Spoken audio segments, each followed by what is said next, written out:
Alright, you alright? So, it's been a while since I made a video, hasn't it? So I thought it's probably about time. I did really. Somebody made a comment on one of my other videos earlier today, and I think his name was Big Hairy Paul or something. And I realised it's really overdue making a video and giving you an update. So I think last time we spoke, I was going to send my uSDX back. I can't remember now. I'm going to send my uSDX back and get a true uSDX. After that, I worked out how to program it, reloaded the firmware using Rob GW8RDI, using his version of software, and got it updated using Arduino, and had great fun with it. In the meantime, the true SDX came, and I had a little play with that, but I got quite hooked on the Chinese uSDX. So where are we now with the Chinese uSDX? Let's have a look. It's looking a bit sorry for itself, people. So that's the uSDX there, one you saw before in the previous video. And I've got this radio here now. So what do you reckon to this?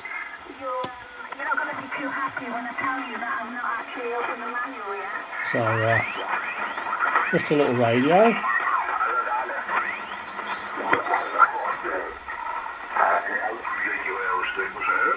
It's alright. So it's I'll show you inside it in a minute. Great little radio. I've had lots of fun with it.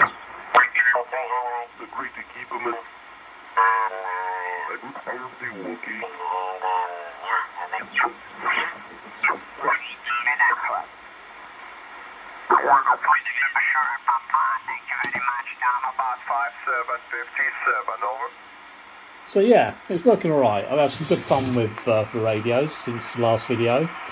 The true SDX I did take to Romania with me, made a few contacts on that with my new call sign, which is Yankee Oscar 2 Echo Whiskey Lima, which I'm very proud of. So I had a couple of QSOs using my new call sign while I was in Romania, and here we are now. So this radio I've got here, once I've programmed the uSDX with the new firmware, I was quite happy with it. It all seemed quite stable, but it was just a few little things that niggled me. It's very small and hard, and the biggest thing was the display. I was always having to put my glasses on to read the display, and I got pissed off with doing that really. I just decided I need a bigger radio. So I'm just going to pause the video and I'm going to be right back. Right, so I'm back again. I've just pulled the lid off the radio. So basically what I decided to do was use the board out of the Chinese clone radio and make myself a bigger radio. So that's what I did. So what you'll see first of all probably is the display. This is a display I bought off of eBay. I made myself a little interface with a breakout board and a ribbon cable, and I got the display to work on a much larger LCD. Same resolution as the small display, but the difference is of course it's 4 times the size. So that's the first thing I did. I then worked out that I wanted to have some nice buttons on it. So the small buttons on here are quite fiddly. So I've used some buttons. You can probably just about see them behind there. And what we've got here is, this is the same as pushing the encoder. There we go. You can see the frequency resolution changing as I do that. I've just changed bands.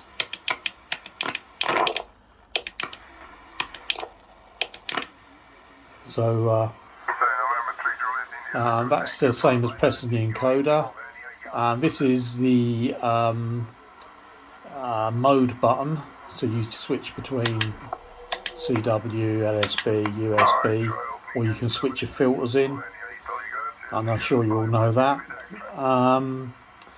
And this one here is the menu button. So there we go. These two buttons here are going to be for a soundboard.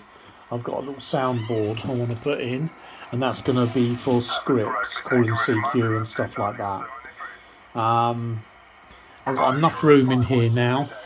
In this space here, I'm going to be putting an amplifier.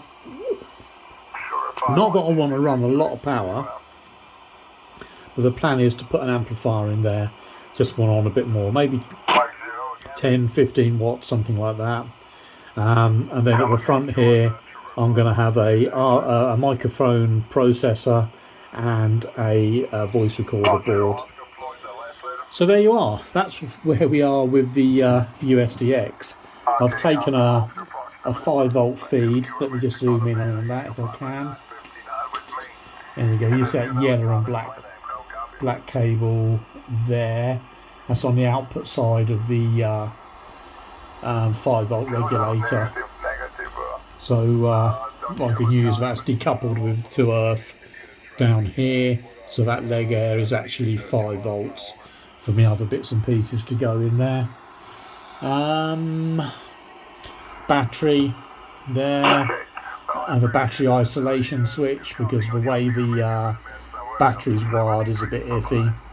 So when you're not on battery and you want to use a DC supply, it's doing some strange stuff. So I've put a battery isolation switch in there.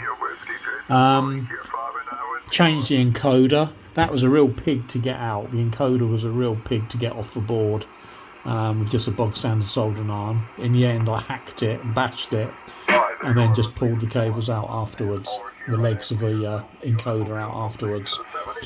So that's an encoder, just a normal run-of-the-mill encoder. I can't remember the model number there, and it's reinforced here so the board doesn't flex. It's just normal copper clad, and it's reinforced so the board doesn't flex when I'm tuning. The bog standard speaker is there, but I'm not using that speaker at the moment. What I'm doing is taking the output from the board straight into this little Kenwood driver here. It's an audio driver from a car, and one of the things I've discovered is that the audio chip on these uSDX version 2 things, Chinese radios, is more than capable of driving a speaker. You don't need an amplified speaker. You do on the true SDX. That is really lacking. I think it comes straight out of the processor chip on there, and it does an okay job, but there's no comparison to this. So you can really wind the audio up. It's Good luck with the extra 51 David extra. Goodbye to Sierra 0. Sure, 51 David extra, Q1 there. So you can really wind the audio up on this. You don't need an external amplified speaker on one of the Chinese radios. As I say, you definitely need one on the true SDX, but you don't need one on this. I'm trying to think what else I've done.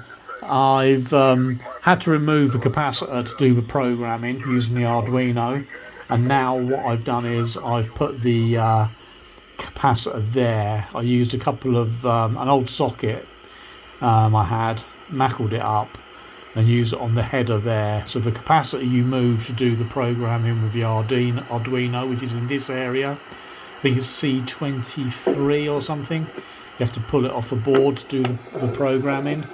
When in normal use you do need it, and that's I've put that there just to make it a bit more manageable. The buttons on the front, they are wired directly across the buttons here. I've left these buttons in. There's no point in risking knackering the board So I've left these in and just literally paralleled the new buttons up over the top. So there we are. Quite pleased with it. And maybe you're wondering what sort of success I've had with it. So let's have a look. I'm going to have to put my glasses on now.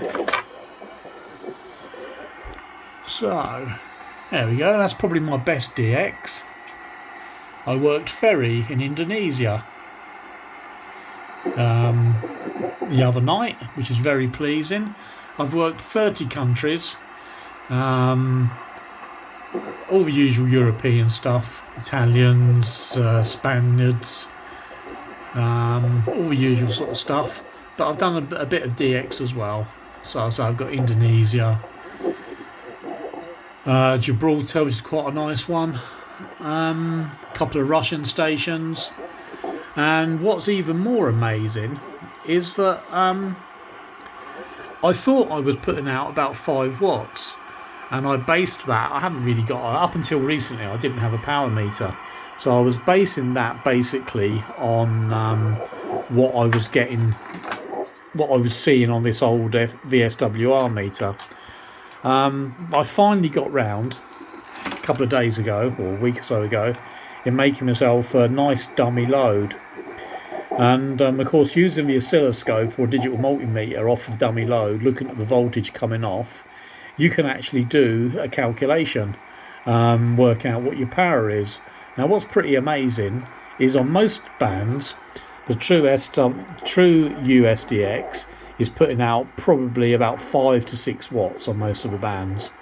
Now this is putting out a lot less, and whereas I thought I was actually transmitting using 5 watts, on Nero, I'm just on 20 meters, for example, I'm only just managing 3 watts. So to work this sort of DX on this radio is pretty incredible, really. I'm really pleased with it so far. So that's what we've been up to, and that's why I haven't made a lot of videos. Got a couple other little plans for it. I did run it off of the phone. I found an app on the phone. I think I put a video up, and called TXRX Lite, I think it's called, and that was pretty good. But I didn't like the noise it was making. But you can drive it with a computer. It works fine. So that's my desk mic. I found that down the basement from about 30 years ago. I also come across an old Shaw mic. I've been refurbishing that the last couple of days, but I need to make a matching preamplifier, because of course that's dynamic, and these radios are set up for electret. So there you go, that's what we're up to. Everything here is pretty basic. That's my dummy load and power meter there, power measurement. The old trusty oscilloscope, really old frequency counter, digital multimeter, and a capacitance tester, and that's about it really. That's my RF bridge based on a Wheatstone bridge, and the LED lights when you get lots of reflected power. So that's what I use to check my aerials, and the radio's working really well. And it's time to get rid of the true SDX, I think. So there you are. Okay, sorry it's a long waffling video, but just give you a little bit of insight to where we are. Cheers for now.